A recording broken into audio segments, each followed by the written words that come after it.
ఉన్నటువంటి ఆడపిల్లల్ని మనం ఫస్ట్ పూజిస్తున్నాం, అంటే స్త్రీ శక్తిని ఆరాధిస్తున్నామని.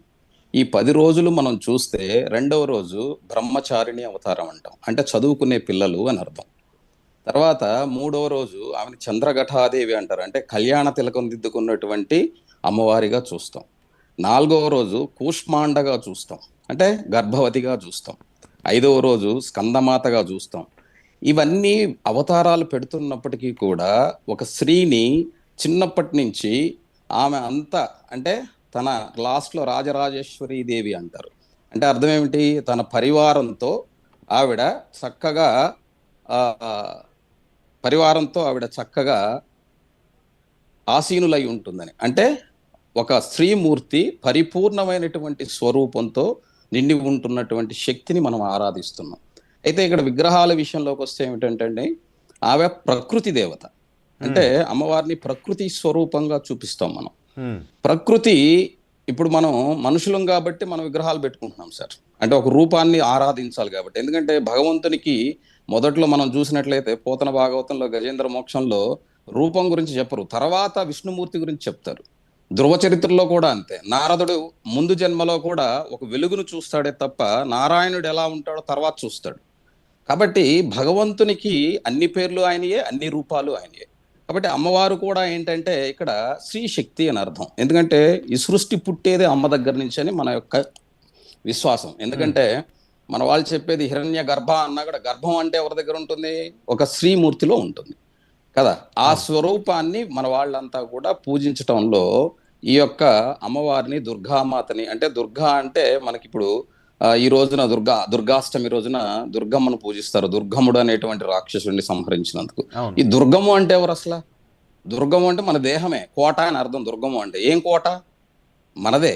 అందులో ఉండేటువంటి దుర్మార్గమైనటువంటి ఆలోచనలు చంపేది తల్లి. ఓకే. ఎందుకంటే బిడ్డకి చెడ్డ ఆలోచనలు వచ్చినాయి అనుకోండి, వాటి గురించి బయట వేయాల్సిన తల్లిదండ్రులే. అయితే ఇక్కడ విగ్రహాలను పెట్టాలా లేదా అంటే సార్, నేను ఒకటి చెప్తాను సార్. ఈ భారతీయ సనాతన ధర్మంలో ఒక రూపాన్ని ఆరాధించడం, ఎందుకంటే నువ్వు మనిషి కాబట్టి ఏదో ఒక నాగరాజ్ శర్మ గారు, విగ్రహాన్ని పెట్టడం గురించి కాదు, విగ్రహాన్ని నిమజ్జనం చేయడం అనేది అజ్ఞానమా ఆధ్యాత్మికమా? అదే చెప్తాను సార్. ప్రకృతి దేవత, ఇప్పుడు వినాయకుడు కూడా అమ్మవారు నులుగు పిండితో చేసింది కాబట్టి ఆయన్ని తిరిగి అమ్మ దగ్గరికి పంపిస్తున్నారు నీళ్ళలో కలిపి. అంటే అమ్మ దగ్గరికి అంటే ఎక్కడికి? ప్రకృతిలోకి కలుపుతున్నారు, అంటే తిరిగి ప్రకృతికి ఇస్తున్నారు. అసలు ప్రకృతి దేవత ఆవిడ అమ్మవారు. అర్థమైందా సార్? ప్రకృతినే అమ్మవారి స్వరూపంగా చూస్తున్నాం. ఇప్పుడు విగ్రహాలు చిన్న చిన్నవి అనుకోండి, వాటిని కలపక్కర్లేదు, ఇంట్లో చక్కగా పెట్టుకొని పూజించుకోవచ్చు.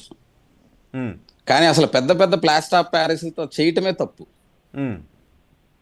తర్వాత ప్లాస్టర్ ఆఫ్ ప్యారిస్ తో చేయడం అనేది తప్పు. మళ్ళీ అక్కడికి వచ్చేటప్పటికి మనం పర్యావరణం దగ్గరికి వెళ్తాం. అది కాదు, అమ్మవారి విగ్రహాన్ని నీటిలో కలిపితే అమ్మవారి ఆగ్రహానికి గురి కావాల్సి వస్తుంది అని అంటున్నారు. ఎందుకంటే దశ ఆయుధాలు కలిగినటువంటి అమ్మవారి విగ్రహాన్ని నీటిలో కలపడం అనేది అమ్మవారి ఆగ్రహానికి గురి కావాల్సి వస్తుంది అన్నారు. ఈ విగ్రహం ఏదైనా వదిలేయండి, ప్లాస్టర్ ఆఫ్ ప్యారిస్ అంటే దాని గురించి వేరే తీసుకుందాం. అది నిమజ్జనం చెయ్యొచ్చా చేయకూడదా?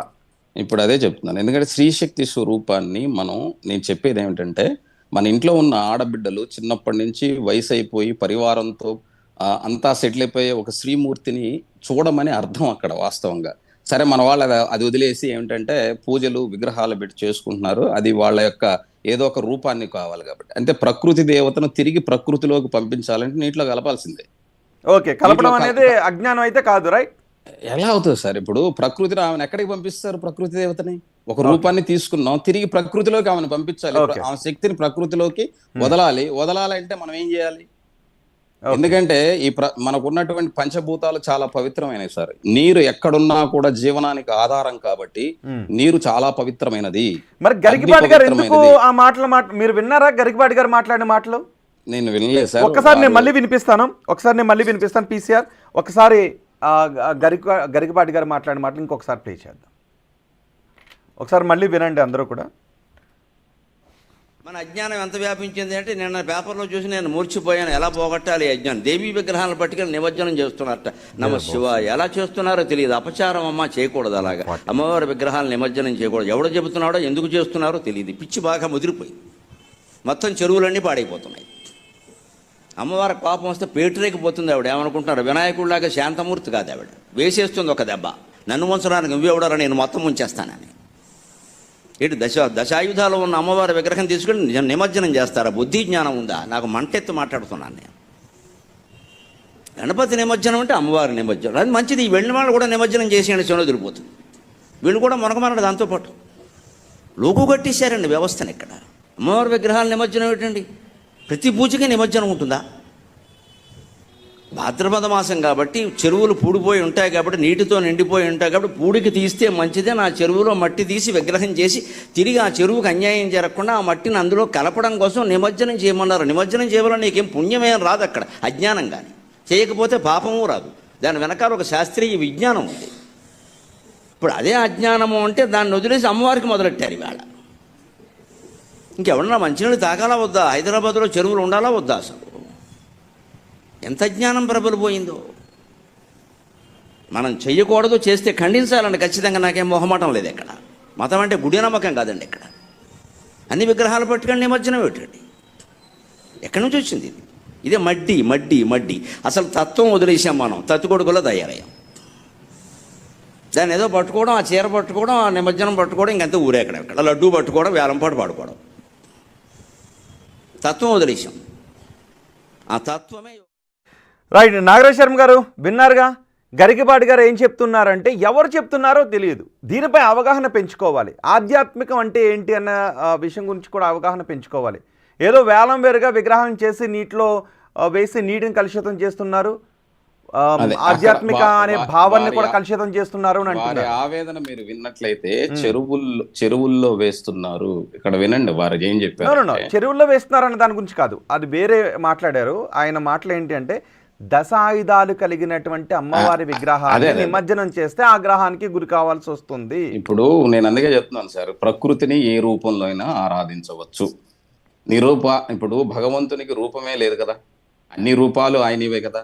అమ్మవారు కూడా అంతే కదా. అమ్మవారిని మనం వారిని ఏ విధంగా చూడాలో నిర్ణయించుకునేది మనం. ఎందుకంటే మనకు ఉన్నటువంటి దుర్మార్గమైన ఆలోచనలతో పాటుగా మనల్ని రక్షించే శక్తిగా అమ్మని మనం పూజిస్తూ ఉంటాం. కాబట్టి మన ఇంట్లో మనల్ని చిన్నప్పటి నుంచి మనల్ని రక్షించేది ఎవరు? అన్నపూర్ణ అయినా మనమ్మే, దండించినా మనమ్మే, మనకి లక్ష్మీదేవి అయినా మనమ్మే, అన్నీ మనమ్మే. కానీ మన అమ్మని ఎలా చూడాలో నేర్పించే విధానం ఇది. అంతే తప్ప ఆయుధాలు పట్టుకొని మహిషాసురుడు అంటే ఎవరు? మహిషం అంటే ఏంటి?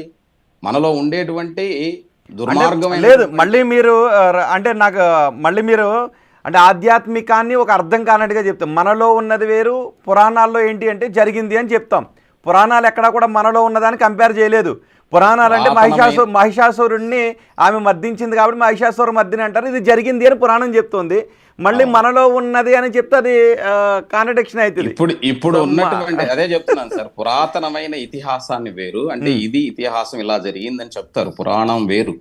కానీ ఇక్కడ దేవి భాగవతమైన అమ్మవారి యొక్క చరిత్ర అయినా ఏదైనా కూడా నేనేం చెప్తానంటే అది మనకి నేర్పించే విధానం కోసం చెప్పబడింది. ఇప్పుడు ప్రతిదీ కూడా మనకి నేర్పించడం, అక్కడి నుంచి మనం ఏం నేర్చుకున్నాం, మన సంస్కృతిని ఎలా ముందుకు తీసుకెళ్తున్నాం అన్నటువంటి ఉద్దేశం. ఇక్కడ విగ్రహాలను ఇప్పుడు ప్రకృతి దేవత ఆవిడ, సాక్షాత్ ప్రకృతి దేవత. ఆమె వనదుర్గగా ఉంటుంది, దుర్గగా ఉంటుంది, అన్నీ ఆవిడే. కాబట్టి ఆవిడ్ని ఒక విగ్రహ రూపంలోకి మనం తీసుకున్నప్పుడు, పూజించేటప్పుడు, తర్వాత దాన్ని శాశ్వతంగా మనం పూజించలేనప్పుడు ఏం చేస్తారంటే తిరిగి ప్రకృతికి అర్పిస్తారు. అలా అని చెప్పి నడి రోడ్లో వదిలేయలేం కదా. కరెక్ట్. ఓకే, నడి రోడ్లో వదిలేయలేం దాన్ని. అందుకని అమ్మవారిని తీసుకెళ్ళి ఏం చేస్తారంటే అంటే నదుల్లో కలుపుతారు. కానీ మన వాళ్ళు ఏం చేస్తున్నారంటే మురికి చెరువుల్లో కలపటం బాధాకరం. కరెక్ట్. ఓకే, అవును, మురికి చెరువుల్లో కలపడం అనేది బాధాకరం. ఓకే, కానీ నిమజ్జనాలు అనేది మాత్రం ఆధ్యాత్మిక ప్రక్రియ.